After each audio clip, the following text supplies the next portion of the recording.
Vamos a iniciar entonces, hermanos. Vamos a orar al Señor para que nos bendiga y acompañe en este día.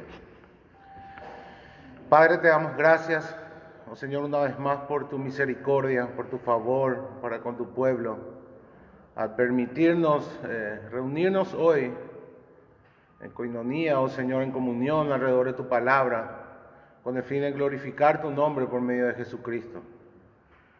Guíanos en esta mañana una vez más en el estudio de la historia de tu pueblo, en cómo tú has obrado, de dónde nosotros venimos, oh Señor. Entendemos que tu gloriosa iglesia no ha comenzado en este siglo, sino que tú la has sustentado a través de los años, a través de toda la historia, oh Señor. Guíanos, aliéntanos, exhórtanos, anímanos y ayúdanos también a poder aprender y no caer en los mismos errores y a imitar las virtudes de nuestros hermanos del pasado. Oh Señor, por medio de Jesucristo te pedimos todas estas cosas. Amén. Hermanos, hoy vamos a desarrollar la clase número 13 y vamos a hablar de manera particular de la historia bautista. ¿Por qué? Porque nosotros somos una iglesia bautista y debemos de comprender de dónde vienen nuestros orígenes, de dónde viene nuestra cosmovisión, nuestro entendimiento de las Escrituras, porque ya hemos aprendido de que nuestros pensamientos no ocurren en un vacío, sino que son pensamientos que hemos heredado del pasado, y también hubieron hermanos que trajeron el Evangelio a estas tierras, hermanos del norte específicamente, y hoy también vamos a hablar un poco de eso, de las misiones mundiales y el origen de las misiones modernas, cómo ha comenzado todo eso. Así que esos son los dos puntos que vamos a ir desarrollando hoy y que tienen su base bíblica en la Gran Comisión. Todos conocemos el pasaje de la Gran Comisión. El Evangelio ha llegado a nuestro país porque hubieron hombres que obedecieron el mandamiento de ir y predicar el Evangelio a toda criatura y enseñarles todas las cosas que Jesucristo les ha enseñado para que guarden. Eso ha transcurrido durante miles de años, y por eso hoy nosotros proclamamos el nombre del Señor Jesucristo. Por eso hoy nosotros conocemos el Evangelio, estando tan lejos y a tantos años de donde inició el ministerio del Señor Jesucristo. Entonces, en base a ese pasaje, vamos a hablar hoy de la historia de los bautistas y del origen de las misiones. Generalmente se asocian a los bautistas con el ala radical de la Reforma Protestante. O sea, hay un origen, aunque no corresponde verdaderamente, porque nosotros no descendemos directamente de los anabaptistas. Los anabaptistas es un grupo que nació básicamente en Suiza al mismo tiempo en que Zwinglio estaba iniciando su ministerio protestante. Hubieron hombres que tenían diferencias con el entendimiento de Zwinglio y con el entendimiento de Lutero en Alemania. Y en ambos lugares hubieron estos hombres que tenían básicamente dos vertientes. En Alemania, sobre todo, era un ala violenta, por así decirlo, de los anabaptistas. O sea, ellos querían recurrir a las armas para derrocar el gobierno. Ellos estaban en contra de toda autoridad y no estaban de acuerdo con Lutero y compañía en que Lutero apoyaba a la autoridad civil. Ahora, estos radicales alemanes estaban en contra de la autoridad civil, y muchos campesinos se adhirieron a esta cosmovisión y fueron a las armas, y hubo una masacre en donde también Lutero estuvo envuelta en esa controversia. Ahora, hubo también otra ala de los anabaptistas que eran los pacifistas. Eran hombres que no creían que los cristianos debían enrolarse en la milicia tampoco creían en la autoridad civil, ellos tampoco creían en el bautismo de niños, esa también era una característica, y se apartaban totalmente del mundo. Ellos creaban sus propias comunidades y hasta hoy existen esta línea de pensamiento que evidentemente no son bautistas en sí mismos. Hoy, por ejemplo, nosotros tenemos aquí en nuestro país a los menonitas. Los menonitas son herederos de este pensamiento, de este ala radical de la Reforma Protestante llamados los anabaptistas. A ellos se le dice menonitas porque Menno Simons era un anabaptista pacifista y todos los herederos de Menno Simons son denominados menonitas, así como todos los que vienen de la línea del pensamiento de Lutero son denominados luteranos, así también todos los que vienen de la línea de pensamiento de Menno Simons son denominados menonitas. Y hoy aquí en nuestro país hay muchísimos hermanos. Acá en Santa Rita, tenemos también en el Chaco Paraguayo, en Loma Plata, en Neula, en Filadelfia, varias comunidades donde ellos en un comienzo cuando vinieron se aislaban totalmente. Prácticamente no tenían contacto con los latinos, como ellos le llaman, que somos nosotros, sino que ellos se encerraban y creaban sus propias comunidades, prosperaban, sí, pero no se mezclaban. Y eso era producto de sus errores teológicos. Porque Jesús no nos manda a apartarnos del mundo de tal manera a no tener ningún contacto con Él. Jesús mismo comía, tomaba con los publicanos, con las prostitutas, para llevarles la luz del Evangelio. O sea, nosotros estamos llamados a hacer luz. Y cuando vos estás llamado a hacer luz, vos no vas a poder agarrar y ocultar esa luz. Ellos lo que hacían era eso en la práctica, porque se aislaban y omitían todo contacto con otras personas que no sean ellos. Incluso hay un ala más extremista en este sentido, que son los Amish, la comunidad de los Amish, que en Estados Unidos hay un número importante. Entonces, muchos quieren asociar a los bautistas con los anabaptistas como uno de sus orígenes, pero no es nuestro origen, hermanos. Nosotros no somos herederos de los anabaptistas. Sí tenemos cosas en comunes en cuanto a que creemos en la separación de la iglesia y del Estado y en que no creemos en el bautismo de niños. Esas serían las doctrinas en las cuales coincidimos con los anabaptistas.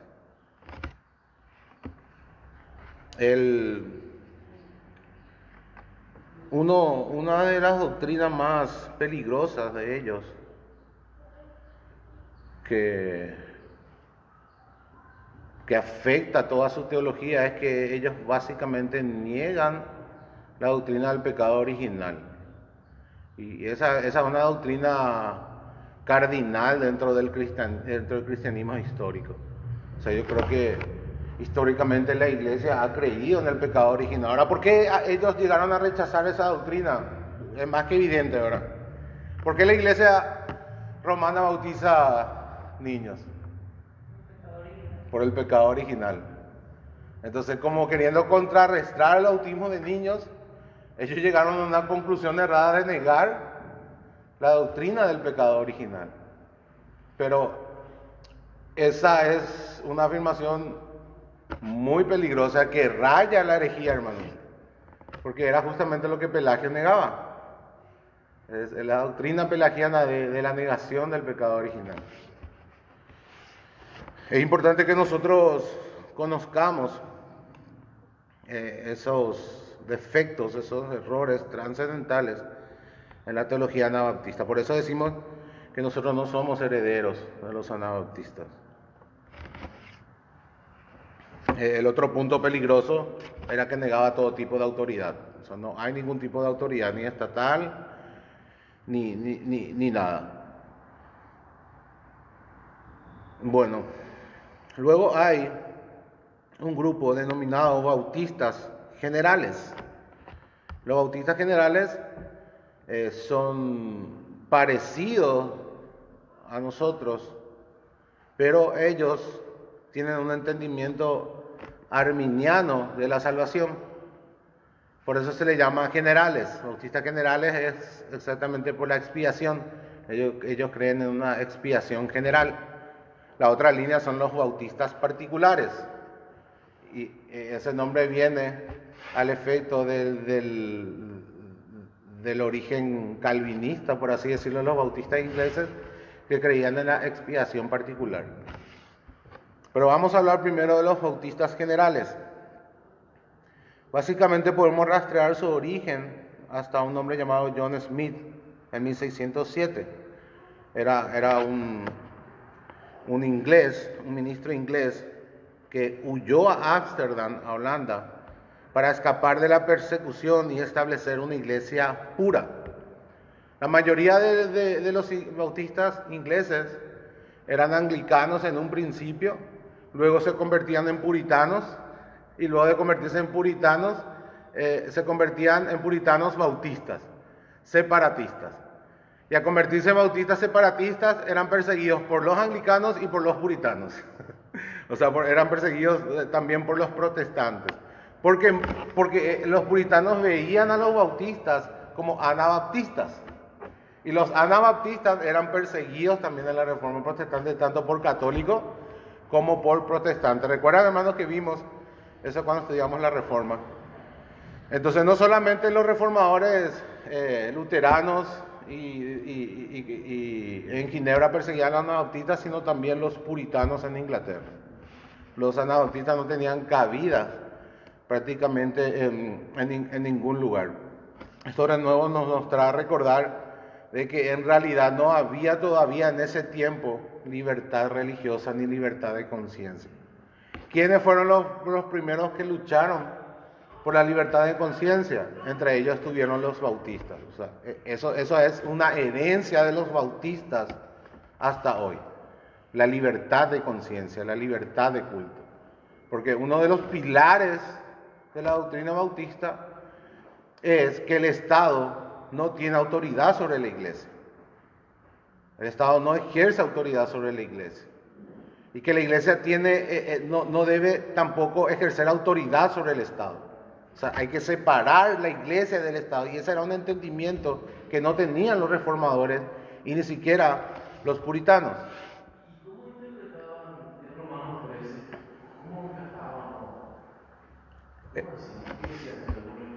Sobre Romanos 13, ellos decían que uno debe de someterse a la autoridad si la autoridad hace cumplir la ley de Dios. Pero si la autoridad no hace cumplir la ley de Dios, no. Ese era el entendimiento. Pero si nosotros vemos Romanos 13, no hay esa condición ahí. No hay una condición de que la autoridad tiene que ser santa para someternos a ella, ¿verdad? Porque inclusive si hablamos del contexto de ese pasaje, está hablando de Roma, del Imperio Romano, un imperio pagano y que durante siglos persiguió a la iglesia en circunstancias distintas y con diferentes intensidades, pero no era un gobierno cristiano, por así decirlo, ¿verdad, hermano? O sea, es lógico eso. El sentido común más te lleva a interpretar el contexto de Romanos y te dice que ahí no hay una condición de que el gobierno debe cumplir la ley de Dios para que te sometas a ella. Siempre y cuando, así como nosotros en nuestros días, ¿verdad? Sí. Pero siempre y cuando no se involucre, vamos a decir, en cuanto a cómo la iglesia debe adorar a Dios. Totalmente. O sea, ahí está el orden que vimos en Hechos, ¿verdad? Que es necesario obedecer a Dios antes que a los hombres. O sea, la iglesia tiene el mandato de adorar a Dios y de predicar el Evangelio. Y en eso debe de tener libertad. Y el entendimiento bautista es que el Estado debe de garantizar justamente esa libertad. La libertad de conciencia y la libertad de culto. Algo que no había, hermanos. Los puritanos no creían en la libertad de conciencia. O sea, no es que ellos huyeron de Inglaterra, vinieron a los Estados Unidos a ejercer la libertad religiosa. No había eso. Inclusive en los Estados Unidos los bautistas fueron perseguidos por los puritanos y por los anglicanos, los primeros bautistas. Vamos a hablar también de eso un poco hoy. En síntesis, este John Smith huye justamente a Ámsterdam cuando él se convirtió en bautista, por así decirlo, ¿verdad? O sea, cuando se convirtió en puritano y luego ahí se convirtió en bautista 2 años después, convenciéndose en el bautismo del creyente y no en el bautismo del niño. Y luego adoptó los principios bautistas ahí estando en Holanda y se volvió a bautizar él y luego a otras 40 personas. La primera iglesia bautista general inglesa se formó en Holanda bajo John Smith. Posteriormente fue excomulgado por su iglesia cuando intentó convertirlos en menonitas. O sea, luego él se convirtió en bautista y luego adoptó las doctrinas menonitas, las doctrinas anabaptistas. Ahí entonces hay una relación entre los bautistas generales y los anabaptistas. Entre ellos sí hay una conexión más fuerte. Porque John Smith, podemos decir que fundó la primera iglesia bautista general en la época de la Reforma, pero se fue hacia el lado de los menonitas. O sea, prácticamente era un menonita más. Luego nosotros venimos, los bautistas particulares.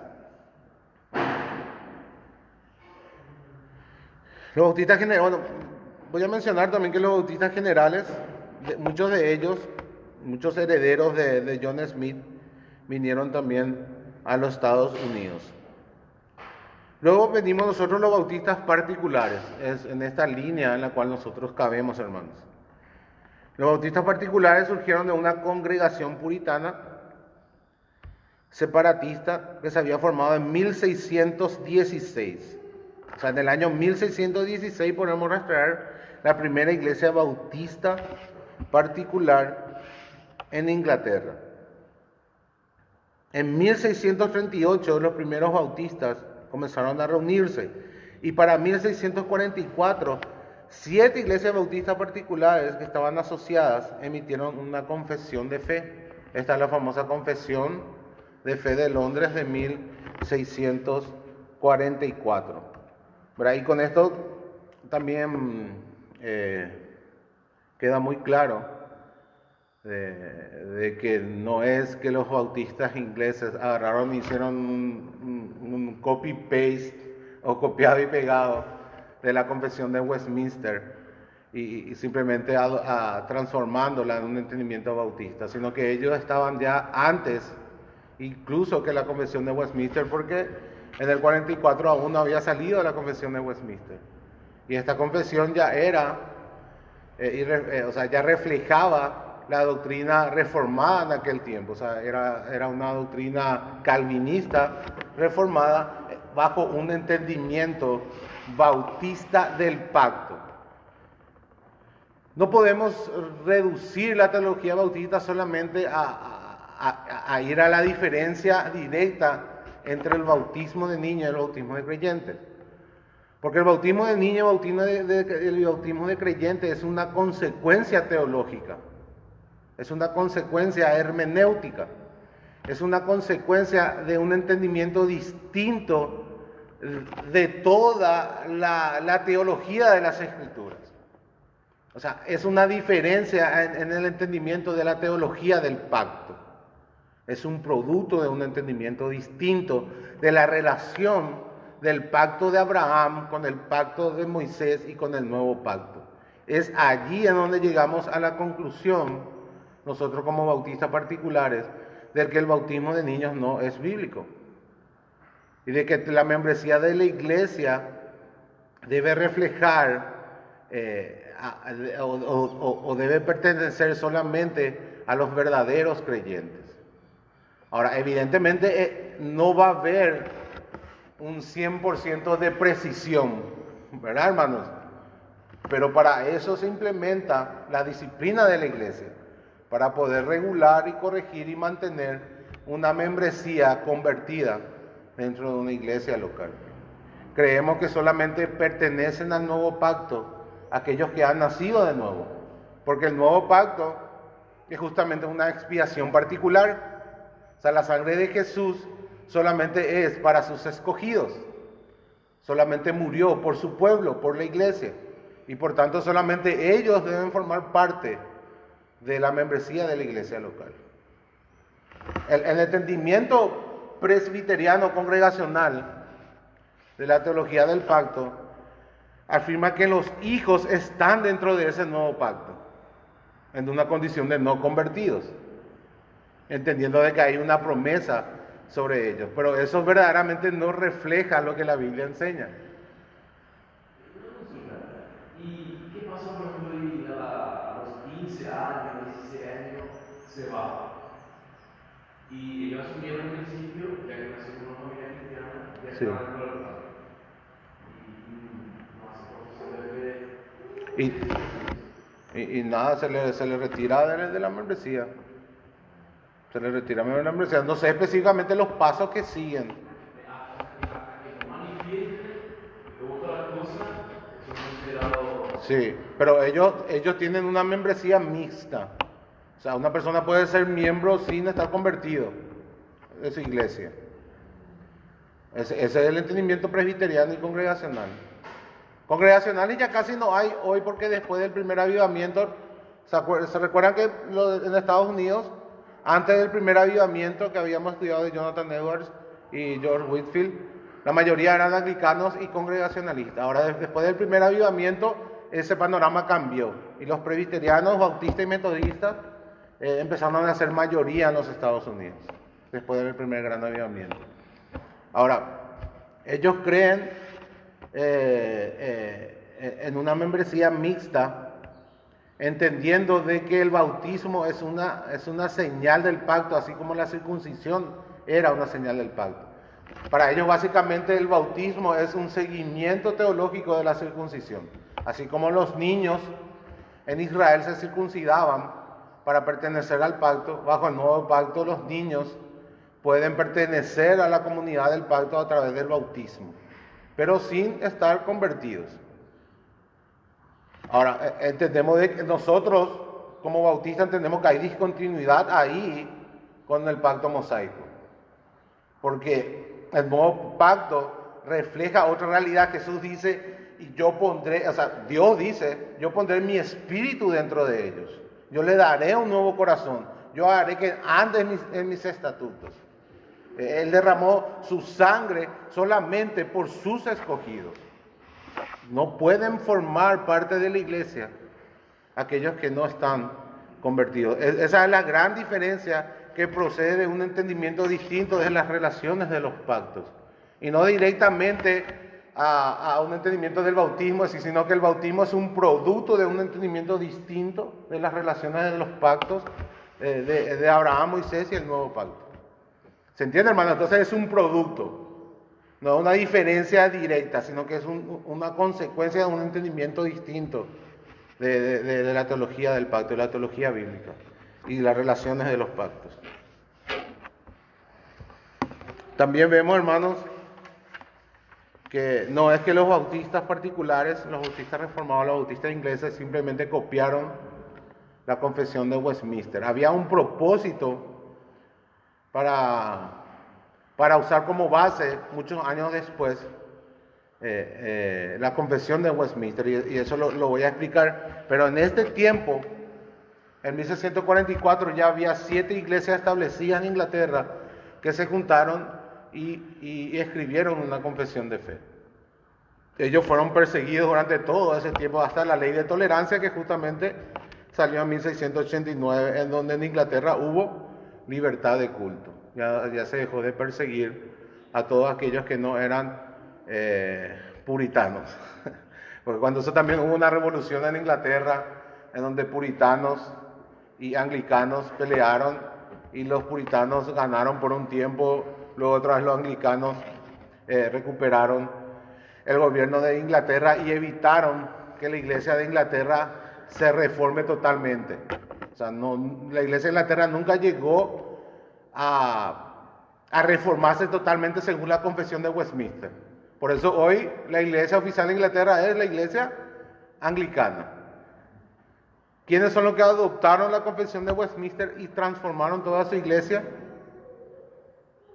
Los escoceses, de la mano de John Knox. Ellos sí aplicaron toda la confesión de Westminster. Por eso los presbiterianos vienen de la iglesia de Escocia. Ellos son los así 100% presbiterianos. Los ingleses no, los ingleses son anglicanos. La iglesia anglicana es la iglesia de Inglaterra.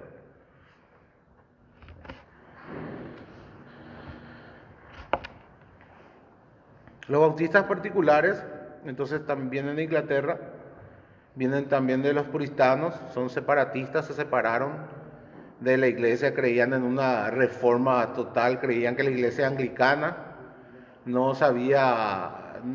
había terminado de reformarse. Algunos de los principales líderes fueron William Kiffin, Benjamin Keach, John Hill, Andrew Fuller. Esos son todos referentes, hermanos, de los bautistas particulares. Ahora hay una editorial que se llama Legado Bautista Confesional, que saca muchísimos libros que son herencia de los bautistas. Justamente hay una historia de los bautistas particulares que hablan de algunos exponentes de aquel tiempo, y entre ellos están Kiffin y Keach. Pueden comprar ese libro, yo recomiendo ampliamente, para conocer un poco de nuestra historia y de lo que esos hombres creían, pensaban y de lo que hicieron en aquel tiempo. Andrew Fuller, por ejemplo, fue un gran hombre que luchó en ese tiempo con una desviación de la teología reformada, que siempre es un peligro, hermanos, hoy inclusive, denominada hipercalvinismo. El hipercalvinismo son aquellos que creen que como Dios ya determinó todo, nosotros ya no somos responsables de nada y podemos vivir como se nos antoje. Ni siquiera es necesario predicar el evangelio total. Dios ya predestinó todos los que van a ser salvos, así que Él le va a salvar de todas maneras. Yo puedo vivir como un demonio, como se me cante. Si ya soy un escogido, nada va a poder arrebatarme la salvación. Bueno, Fuller luchó muchísimo contra esto, escribió y contendió ardientemente por la fe una vez dada a los santos, defendiendo a la verdadera teología reformada, librándola del hipercalvinismo.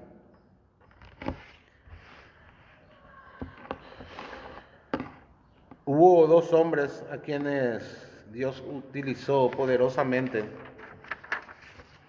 que son nuestros padres, por así decirlo, como bautistas reformados, que son John Bunyan y Charles Spurgeon. Esos dos hombres eran bautistas particulares, ambos eran ingleses, ambos dieron testimonio de la fe, ambos fueron usados por Dios poderosamente. El libro de Bunyan, El progreso del peregrino, es un libro que todo el mundo conoce, inclusive creo que, si no estoy equivocado, después de la Biblia es el libro más vendido de toda la historia de la humanidad. O sea, imagínense, hermano, cómo expandió el evangelio a través de una obra literaria. Y Bunyan no era un hombre culto, era un hombre del vulgo. O sea, sus padres ni siquiera sabían leer ni escribir. Él creo que tenía 2 libros, porque él siempre fue un hombre muy humilde. Y los libros creo que le regaló el padre de su esposa, y cuando él se casó también heredó esos libros. Y él escribió El progreso del peregrino, que es una alegoría del peregrinaje cristiano. Pero ahí lo escribió estando en la cárcel. Él estuvo preso prácticamente toda su vida. Primero estuvo preso casi 12 años, luego salió libre y luego volvió otra vez a estar preso unos años en esa segunda prisión en donde escribió El progreso del peregrino. Él vivió en la época en donde no había libertad religiosa y él como bautista fue perseguido. Luego tenemos a Charles Spurgeon, que todos conocemos, que es conocido como el príncipe de los predicadores. Él llegó a pastorear la iglesia más grande de Inglaterra, el Tabernáculo Metropolitano de Londres, donde cabían 10.000 personas paradas. Y hermanos, 10.000 personas paradas todos los domingos escuchaban a Charles Spurgeon, y sus escritos eran traducidos y repartidos en muchos países. Inclusive hasta hoy tenemos sus sermones, 3.600 sermones en 49 volúmenes. Se tienen todos los comentarios de los sermones de Spurgeon. Fue muy utilizado por el Señor. También estuvo envuelto defendiendo la fe cuando el liberalismo empezó a introducirse entre los bautistas ingleses durante su tiempo. Él inclusive se separó de la Unión Bautista de aquel tiempo cuando el liberalismo teológico empezó a penetrar también a los bautistas de Inglaterra. Habíamos estudiado, hermanos, que eso fue producto, ¿recuerdan? De la ilustración, del pensamiento de la ilustración, que empezó a meterse en todo el mundo, en todo Occidente y también en la iglesia. Entonces, ¿de dónde nosotros venimos, hermanos? ¿De los anabautistas? No. ¿De los bautistas generales? Tampoco. Nosotros somos herederos de los bautistas ingleses particulares. Somos herederos de los puritanos, quienes eran herederos también de los reformadores. Entonces, esa es nuestra línea genealógica. Venimos de allí, hermano. Nuestra doctrina, nuestro entendimiento está en plena comunión, trazando esta línea a los reformadores, y de los reformadores hasta los padres apostólicos. Porque los reformadores, ¿qué es lo que hicieron, hermano? ¿Trajeron una nueva doctrina a la iglesia? No, simplemente lo que hicieron era desempolvaron la iglesia la doctrina que estuvo oculta durante más de 1000 años en la corrupción del papado. Eso es lo que hicieron los reformadores. Resucitaron las doctrinas de los padres de la iglesia, que se filtraban perfectamente a través de Agustín, que fue el que sistematizó e hizo un compendio de todo el entendimiento de la iglesia hasta aquel tiempo. De Agustín uno puede ir directamente a los apóstoles, trazando la línea de su doctrina. Amén, hermanos. Entonces no es que nuestro entendimiento de la Biblia viene del vacío, o viene del siglo XX, o viene del siglo XVI, sino que directamente podemos trazar con la diferencia que tenemos con nuestros hermanos hasta los apóstoles. Esa es la realidad. Aunque tenemos diferencias con los presbiterianos, con los congregacionalistas, incluso con los pentecostales, nosotros les consideramos hermanos en Cristo. No todos los pentecostales son herejes. Eso debemos de entender, hermanos. Hay pentecostales que aman al Señor y que, si bien es cierto, no podemos estar de acuerdo con su doctrina, entendemos de que somos hermanos en Cristo porque creen en el Evangelio, creen que Jesucristo es el Hijo de Dios y que murió por nuestros pecados en la cruz. Y viven bajo su señorío. Viven bajo su señoría. Entonces, no por tener diferencias tenemos que tratar de herejes, ni convertirnos en sectarios, ni burlarnos de la fe de los demás. Sí, porque todos somos hermanos en Cristo, ¿verdad? Y absolutamente nadie tiene una teología perfecta. Cuando estemos en el cielo, todos vamos a darnos cuenta de que somos bautistas, reformados y mileniales. No, es una broma. Es una broma, hermano. Cuando estemos en el cielo, seguramente el Señor va a corregir los errores de la doctrina. Nadie tiene una doctrina 100% exacta. Absolutamente nadie. Bueno, los bautistas particulares también son los padres, básicamente, de los bautistas americanos o norteamericanos. Probablemente nosotros absorbemos mucho más, así como dije en otra ocasión, la teología norteamericana, porque ellos fueron los que empezaron a enviar misioneros a todo el mundo. Justamente la Asociación de Bautistas de los Estados Unidos es una de las asociaciones misioneras más grandes hasta el día de hoy.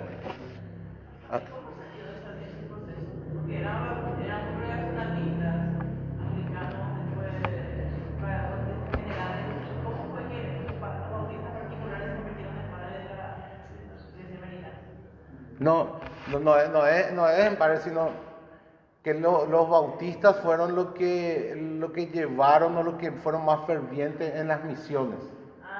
Entonces, muchos bautistas vinieron aquí a traer el Evangelio por allá, por el siglo XIX, a fines del siglo XIX, de los 1800, a final de los del siglo 1800.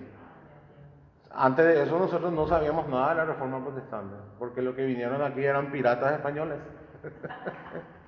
Eran piratas españoles, ¿verdad? Lo peor de España eran los que se subían en esos barcos, hermanos. Aquellos que no tenían ningún futuro, ninguna vida. Porque embarcarse al Nuevo Mundo era un viaje probablemente sin retorno en el entendimiento de aquella época. Hasta que Colón pudo establecerse. Calvino sí envió hombres en Brasil, franceses, misioneros franceses, pero que fracasó la misión. Entre los portugueses y también algunos otros eventos, prácticamente fallecieron todos esos misioneros y fracasaron rotundamente. Pero eso fue lo más cerca que tuvimos la Reforma Protestante en ese tiempo. Luego nada, recién a finales de 1800, por medio de los misioneros norteamericanos y de seguro también algunos otros ingleses, es que el Evangelio llegó a estas tierras.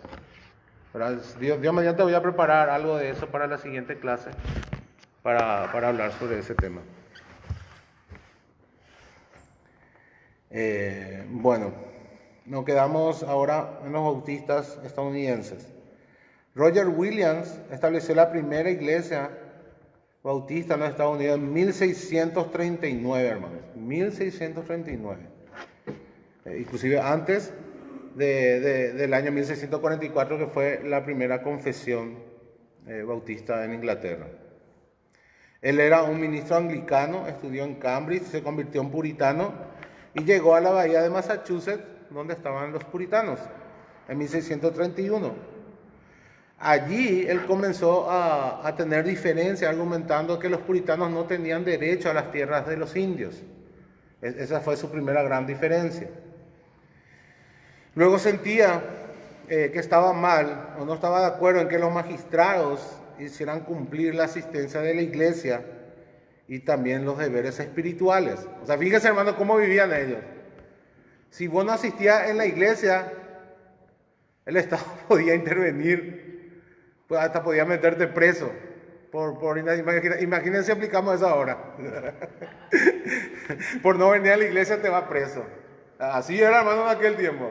O por no dar los diezmos, también te iba preso. O sea, por no cumplir deberes espirituales, el Estado, la espada intervenía, hermanos. Intervenía. Si vos no educabas a tus hijos, también el Estado intervenía. Y eso era algo con lo cual los bautistas no tenían comunión. No estaban de acuerdo en que el Estado intervenga en esas cosas, sino que quería que había que separar. Y era la iglesia como un ente independiente, debía de ocuparse de esas cosas. Y no el Estado. Esa era la gran diferencia. Hoy yo creo que muchos alaban y casi idolatran a los puritanos, pero la mayoría, por ejemplo, no conocen estas cosas de los puritanos. De cómo ellos vivían y de cómo practicaban, según nuestro entendimiento, esta práctica que es errada. Está errada, hermano. El Estado no debe intervenir en los deberes, castigando a aquellos que no cumplen con su deber espiritual, ejecutando a los herejes y a los ateos. Ese entendimiento tenían los puritanos. La primera iglesia bautista se fundó en Providence, en Rhode Island, que era uno de los pocos estados donde había libertad de culto. Eso fue en 1638. Roger Williams también fue perseguido por su fe. Tuvo que regresar a Inglaterra por un tiempo, desterrado por los puritanos. Los bautistas no eran mayoría, hermanos, en ese tiempo. Y eso es evidente, ¿verdad? ¿Por qué? Porque no eran mayoría y porque eran perseguidos. A veces tenemos un entendimiento fantasioso, idílico, en pensar que la persecución en sí hace que la iglesia crezca en número. Y eso no es así, hermano. O sea, en un lugar donde los cristianos son perseguidos violentamente, lo más probable es que se extinga la fe cristiana. ¿Qué ha pasado en países musulmanes, por ejemplo? ¿Qué va a pasar ahora en Afganistán, donde los talibanes tomaron el control? Ellos no van a permitir que ningún cristiano esté en esas tierras. Los van a ejecutar prácticamente a todos o lo van a mandar al exilio. Entonces, cuando una persecución de esa manera se desata, es muy difícil que la fe cristiana prospere. Los bautistas eran muy perseguidos por anglicanos y por puritanos y por eso siempre estaban en minoría. ¿Cuándo empezaron a prosperar y a florecer la iglesia de bautistas? En el primer gran despertar, que justamente impulsó la libertad de conciencia, la libertad religiosa. Y cuando Estados Unidos obtiene esto, en donde los bautistas también fueron partícipes, es que los bautistas empezaron a prosperar y a multiplicarse, sobre todo en el sur de los Estados Unidos. Pero hoy tenemos la Convención Bautista del Sur, que es prácticamente la convención más grande de los Estados Unidos. O sea, hoy los bautistas son mayoría en los Estados Unidos. Mayoría, hermanos. La persecución, por ejemplo, que hubo en el Imperio Romano, no fue una persecución continua, perseverante y con toda la intensidad posible, sino que eran persecuciones aisladas. Hubieron como 10 persecuciones en tiempos distintos. Había emperadores que perseguían a los cristianos, luego venía otro emperador y no los perseguía, luego venía otro y no los perseguía con toda la fuerza, sino simplemente era una persecución leve o se le permitía estar pero no acceder a ciertas cosas, y era muy variante. No es que se le perseguía siempre a los cristianos durante todo el periodo. Eso no fue así. Es por eso que los cristianos pudieron crecer y prosperar, porque no era que la persecución estaba a todo dar, por así decirlo, todo el tiempo. ¿Se entiende eso, hermanos? Es muy importante y por eso nosotros oramos todos los domingos aquí, para que sigamos teniendo el privilegio de profesar nuestra fe pública, de tener esta libertad de conciencia. Y rogamos por nuestros hermanos que son perseguidos, para que el Señor les fortalezca y persevere hasta el fin. Y oramos para que puedan tener libertad también, ejercer su fe y poder predicar el Evangelio, para que Dios pueda, a través de la predicación, juntar a sus escogidos. Ese es nuestro deseo. Los bautistas estadounidenses particulares, que eran la gran mayoría, había muy pocos bautistas generales en los Estados Unidos, la gran mayoría, como Roger Williams, eran bautistas particulares, o sea, con un entendimiento calvinista. Inclusive la primera asociación de bautistas fue la Asociación de Filadelfia, que tenía la Confesión de Filadelfia de 1742. Esta confesión era exactamente la misma que la Confesión de Londres de 1689. O sea, ellos agarraron y sí hicieron un copy-paste, copiar y pegar de esa confesión, y le agregaron 2 capítulos más. Pero básicamente era la misma confesión de fe. Entonces, los primeros bautistas estadounidenses eran bautistas calvinistas, bautistas particulares. Ellos hicieron mucho énfasis en la libertad religiosa y en la libertad de conciencia, en la separación de la iglesia y del Estado, y no creían en el bautismo de niños, como sus antepasados ingleses. Y dijimos, hermanos, que así como en Inglaterra, los bautistas fueron perseguidos por sus hermanos protestantes, que en ese tiempo la iglesia estatal protestante era congregacional. Y hasta es un poco gracioso, ¿verdad? Porque al decir congregacional se entiende un gobierno congregacional, en donde cada iglesia debería de ser independiente. Pero lo que ellos hicieron es una iglesia congregacional estatal. Eso es lo que hicieron los puritanos. La iglesia prácticamente era la iglesia del Estado, la iglesia congregacional, era la iglesia del Estado.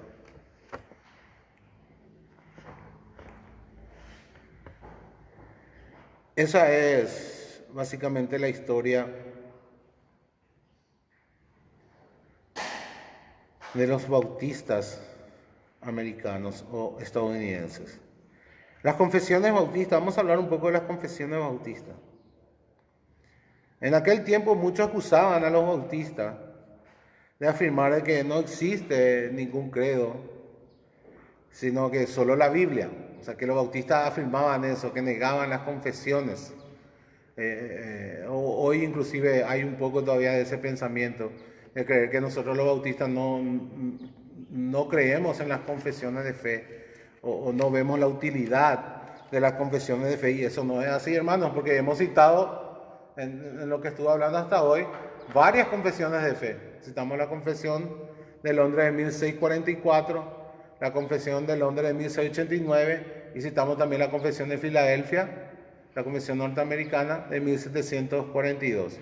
Y todas eran expresiones de fe en lo que creían los bautistas de aquel tiempo. Los bautistas no rechazan la autoridad como los anabaptistas. O sea, nosotros creemos en la autoridad civil y en la autoridad eclesiástica. Solamente lo que nosotros creemos es que hay que separar esos dos entes. Que el Estado y la Iglesia deben estar separados, que son entidades separadas e independientes. ¿Se entiende eso, hermanos? Ahora, hay partes evidentemente donde se van a solapar, y ahí es toda una controversia, ¿verdad? Eso es lo que pasó en esta pandemia. O sea, hasta dónde el Estado y la Iglesia, en dónde se solapan, en qué parte se sobreescriben, por así decirlo. Y esa fue toda la controversia de la pandemia, ¿verdad? Si el Estado por el bien de la vida puede restringir la congregación, sí o no, ¿verdad? Unos decían que sí, otros que no, y cada uno presentó su argumento, y de toda la controversia que hubo durante la pandemia. No vamos a entrar en eso, hermanos, aquí. Es simplemente para mencionarlo.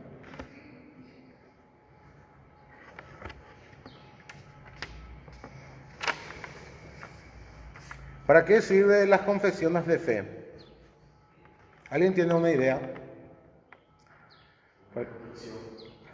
¿Para qué sirve una confesión de fe? Explica más o menos los principios doctrinales que un grupo de personas atean, básicamente. Amén. Una combinación. Para expresar en lo que creemos, en nuestro entendimiento de las Escrituras.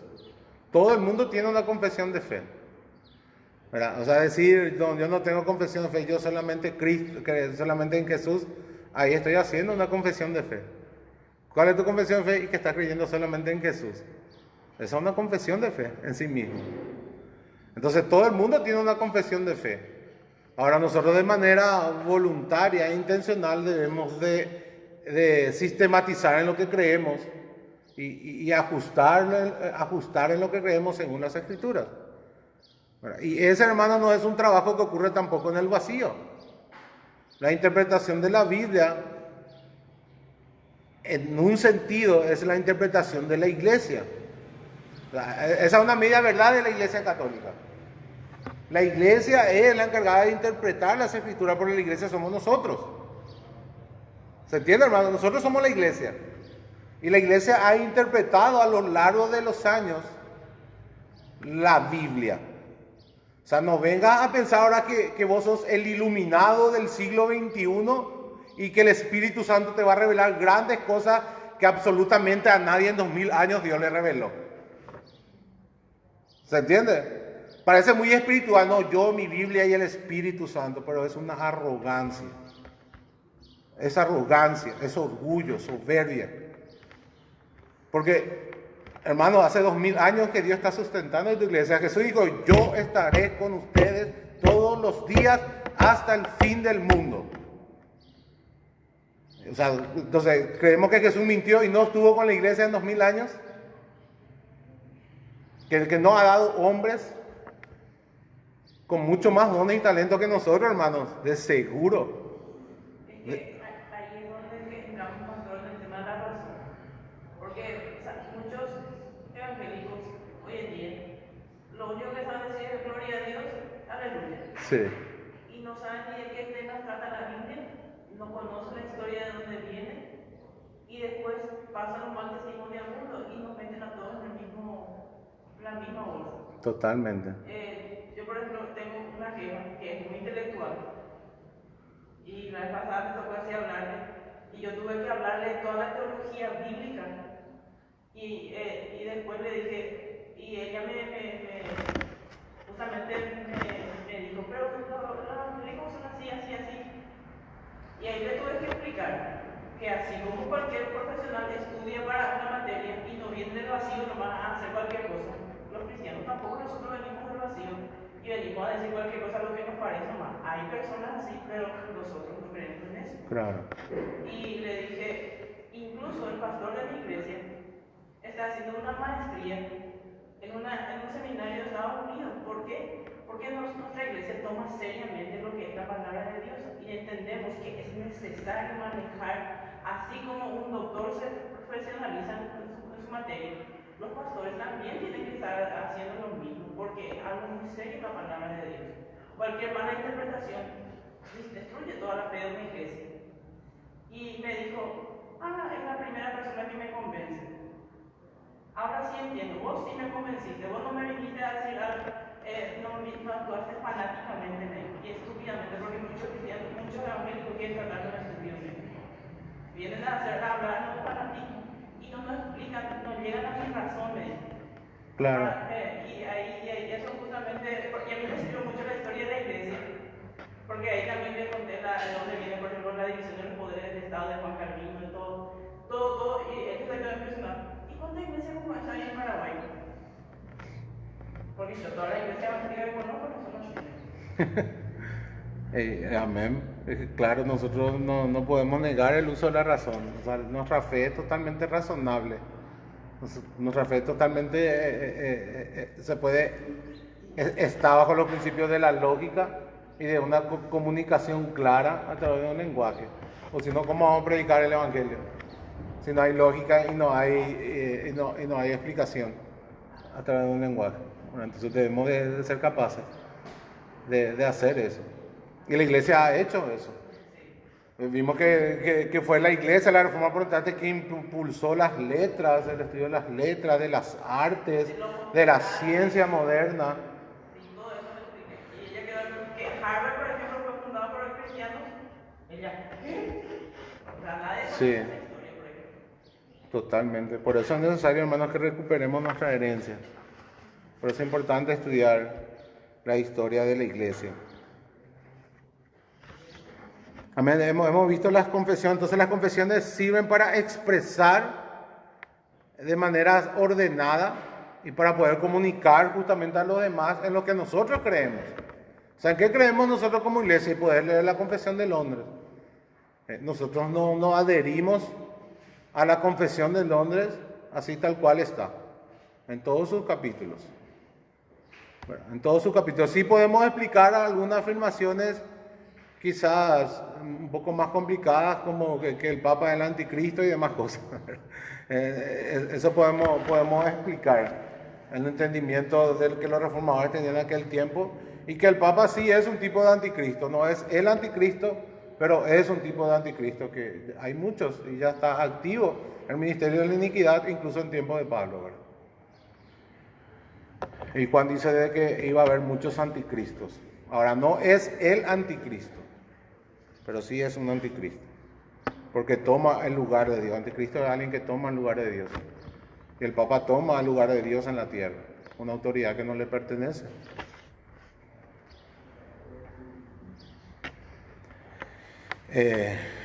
Las confesiones de fe también, ¿para qué sirven, hermanos?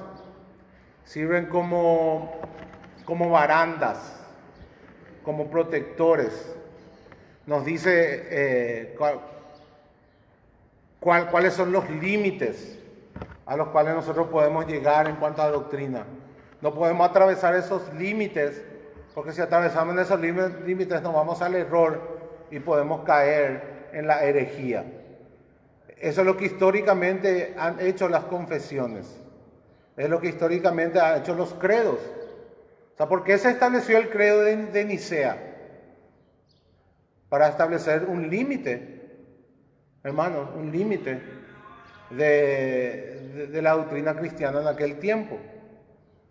Bueno, de la deidad, de la humanidad de Cristo, fueron esas las primeras controversias, y donde se fue formulando el credo niceno, constantinopolitano, luego el credo de Atanasio, que establecía la Trinidad, y así sucesivamente todos esos credos ponían los límites de la fe cristiana, los límites que los cristianos no podían atravesar, y protegía de esa manera a que los cristianos crean correctamente y no se deslicen al error con peligro a caer en la herejía. Eso también hacen las confesiones de fe, nos protegen, hermano, porque ellos hoy en día en la iglesia tienen todo tipo de creencias aquí en Latinoamérica, o ni siquiera formulan y dicen cada disparate a veces desde el púlpito sus pastores, porque no tienen una confesión de fe sistematizada.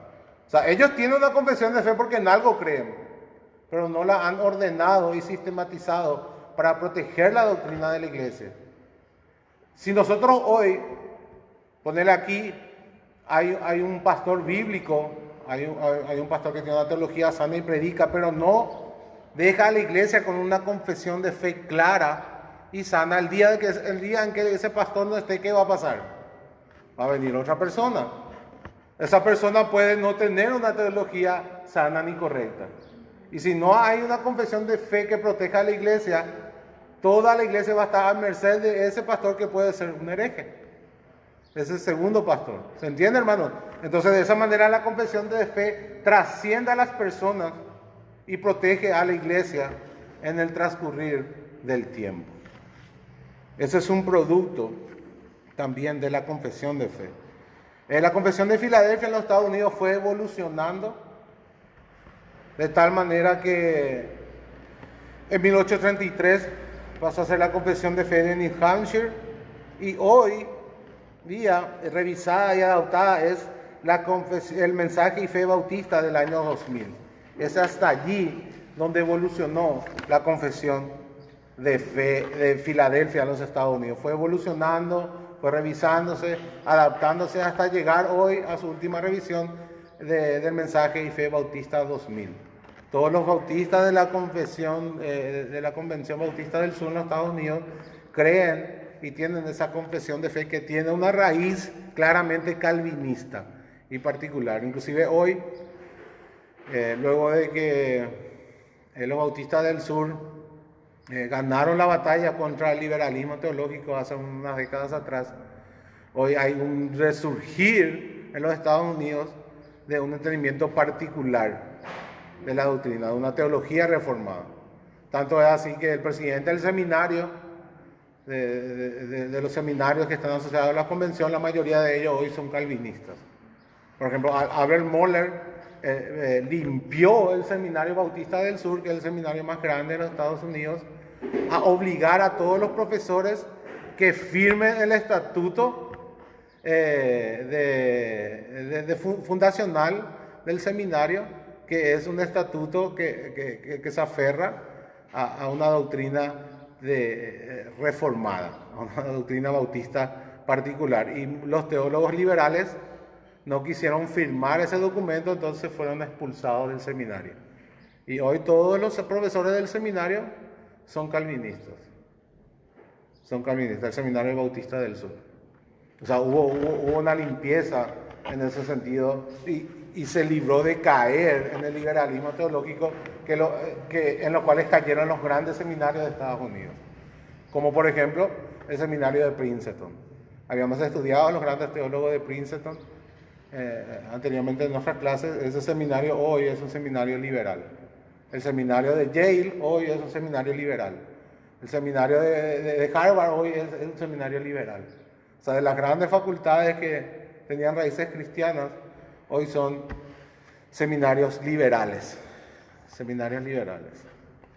Gracias a Dios, en su providencia, envió a hombres para proteger a los seminarios bautistas de caer en la herejía de la teología liberal, hermano, porque herejía niegan la deidad de Cristo, niegan los milagros de Jesús y no podemos tener ningún tipo de comunión con Él. Los bautistas también fueron grandes protagonistas de las misiones del mundo. El padre de la misión moderna, de lo que hoy se entiende como hacer misiones, es William Carey. Él es el padre de toda misión y él era un bautista particular. O sea, fue un pensamiento revolucionario en su tiempo ir a llevar el evangelio a tierras donde no había llegado en aquel tiempo, hermanos. Y fueron los bautistas los que primeramente se lanzaron en esta obediencia a la gran comisión de llevar el evangelio. William Carey fue a la India, en donde no la pasó fácil, tuvo que padecer mucho, murió su hijo, luego también su esposa cayó en una depresión, luego muere también su esposa, él se vuelve a casar, él empezó a traducir la Biblia a varios idiomas asiáticos de la India, a 42 idiomas, hermanos, 42 idiomas, él tradujo la Biblia. Evidentemente era un hombre dotado en lenguas, tenía una habilidad para aprender nuevos idiomas. Y él se fue a la India, ahí estableció una imprenta, muchos se unieron, muchos le apoyaron, sufrió mucho sí, pero llegó a establecer 20 iglesias en la India y a traducir la Biblia en 42 idiomas. Y fue un ejemplo para muchos hombres luego siguieron los pasos de William Carey y su ejemplo. En los Estados Unidos también hay un hombre muy famoso que se llamó Adoniram Judson, que fue uno de los primeros misioneros que fue a Birmania. Él tradujo también la Biblia a Birmania, padeció mucho también en ese lugar. Y lo más gracioso es que él era un congregacional y fue por una misión congregacional a Birmania. Y en el barco mientras viajaba se volvió bautista. Por el camino se volvió bautista. Y entonces al llegar allá, uno de sus compañeros se llamaba Luther Rice, tuvo que regresar para informar a los congregacionalistas que ahora son bautistas. Y al ser bautistas le cortaron todo apoyo, evidentemente. O sea, dejaron de apoyarle económicamente. Luther Rice entonces comenzó a recorrer todos los Estados Unidos hablando en las iglesias para juntar ofrendas para apoyar a Adoniram Judson. Y así es como comenzó a gestarse la misión bautista de los Estados Unidos. O sea, así es como comenzó y hoy está como está, de la mano de Adoniram Judson y Luther Rice, juntando el apoyo de varias iglesias y enviando hombres a todo el mundo. Luther Rice Adoniram Judson tampoco la tuvo fácil, estuvo muchísimo tiempo en prisión, quedó 3 veces viudo en Birmania, y fue muy difícil verdaderamente para él. 7,000 cristianos y 100 ministros nacionales fueron el fruto de su trabajo en Birmania, pagado con mucho sufrimiento.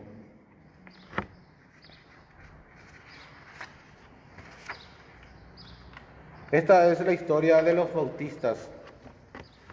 Hermanos, esta es nuestra audiencia, tenemos grandes hombres a quienes imitar, hombres que dieron su vida por el Evangelio, que llevaron el Evangelio hasta lo último de la tierra, que sacrificaron sus hijos, sus esposas, su familia por el Evangelio, y Dios bendijo grandemente el fruto de su trabajo, porque ellos glorificaron a Dios con sus vidas. Los bautistas también se vieron envueltos en la controversia de los Estados Unidos con el tiempo de la abolición de la esclavitud.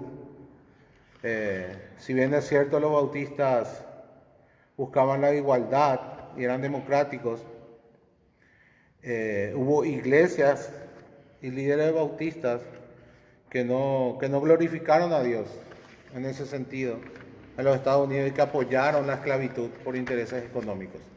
O sea, eso quizás fue uno de los periodos más tristes en la historia bautista, pero que después se vindicaron y inclusive pidieron perdón en nombre de aquellos antepasados. Y hoy por hoy, fieles a sus raíces, hermano, los bautistas defienden la libertad religiosa, la libertad de conciencia y la separación del Estado y de la Iglesia.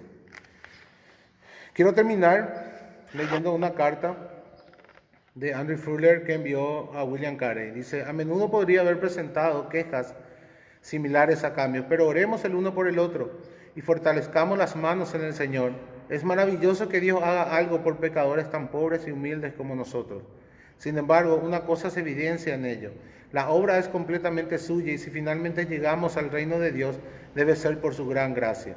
Dios nos ha honrado no poco al emplearnos en esta gran obra, pero como el honor no nos pertenece, debemos devolverlo.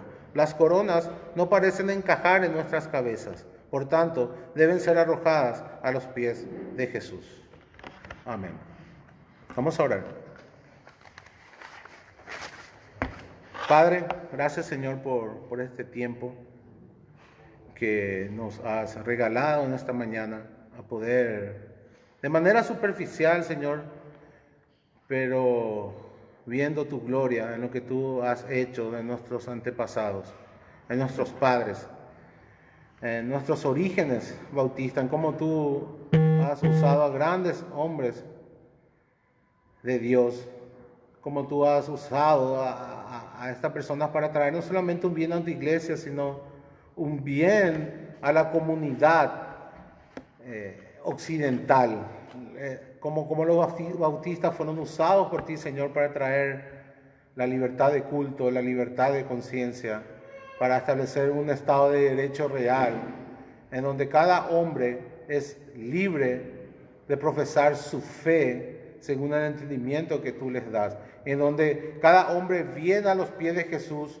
no por la espada del Estado, sino por el poder de tu Espíritu Santo. Oh Señor, te damos gracias, te bendecimos, te adoramos y te rogamos que nos alientes, nos exhortes y nos afirmes por todo lo que tú eres y por todo lo que tú has hecho por medio de tu pueblo. Amén.